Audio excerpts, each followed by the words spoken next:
Welcome to another Hero Arts video. This one is on creating folded trees on a holiday card. You can see this tree here. It opens up to reveal the personal message inside, and there's a photo on the inside of the card itself. Here's how I created this tree. I actually used this tall holiday tree stamp, and I stamped it 3 times right next to each other. Now you can't tell in the video, but I've got my face down real low so I can see that I'm landing right next to the previously stamped image. You could use a stamp positioner for this, but really I promise you that looking from the side, since it's a straight line on the side of the trees, it's really easy to do. Now I'm going to put a fold along the left edge of this tree. This is how you get that folded tree flap. I'm just going to use my bone folder to fold it really nicely, and I'm going to cut out the other 2 sides of the tree. So if you notice, when I started stamping, I stamped all the way on the right of the paper so that I would have enough extra card stacked on the left to fold back underneath the tree. So there is the tree that opens up.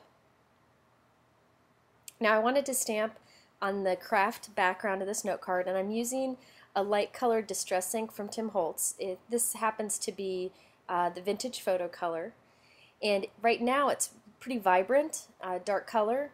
But the nice thing about his inks is that they really absorb into the paper and give a really crisp but soft looking image. So this will soften real nicely, and you'll see it in the picture later on.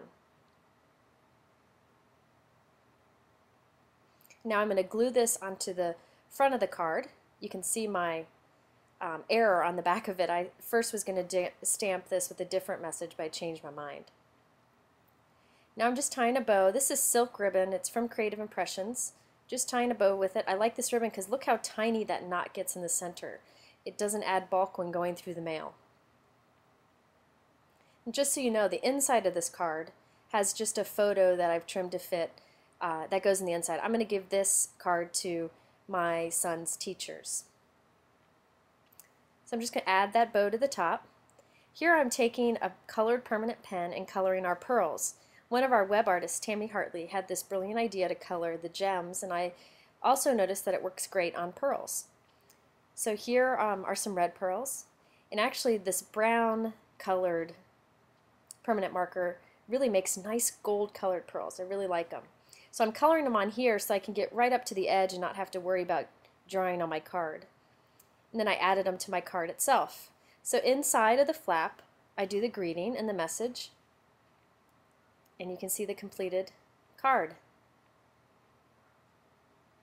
I like to do these flap kind of cards when you just want to have a brief message in the inside. Now here's another version of a folded tree. This one actually, the card itself is just that little flap, and on the back of it I would attach a photo. So I'm going to stamp this tree all the way on the right side of this paper, and I'm not worrying about the trunk or the star on the top because I'm going to cut those off. Now I wanted to get a perfect fold along the left side of this tree. Since it's kind of a hard one to tell, I'm just going to score a quick line that's right along the left edge, and that helps with the folding.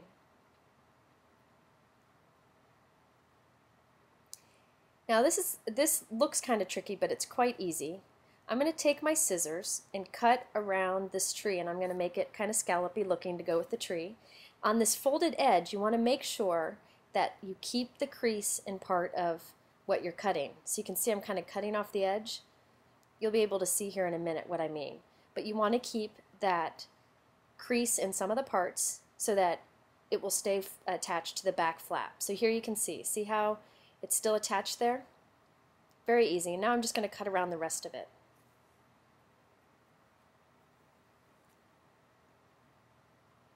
You just want to be sure that some of it is still attached on that side. Now here's the final card. I just did some stamping on here, some sewing and different layering, and I added some star gems to the front of the tree. And here you can see how the tree opens up, just like the other card. And in here I could write my message. The rest of the card doesn't open, so this is just a quick message that you could write inside. I hope you are inspired to create some flap cards like this. You can do hearts, ornaments, snowmen, anything, just like I did the trees here. For more information, be sure to visit Hero Art's blog, and thanks for watching.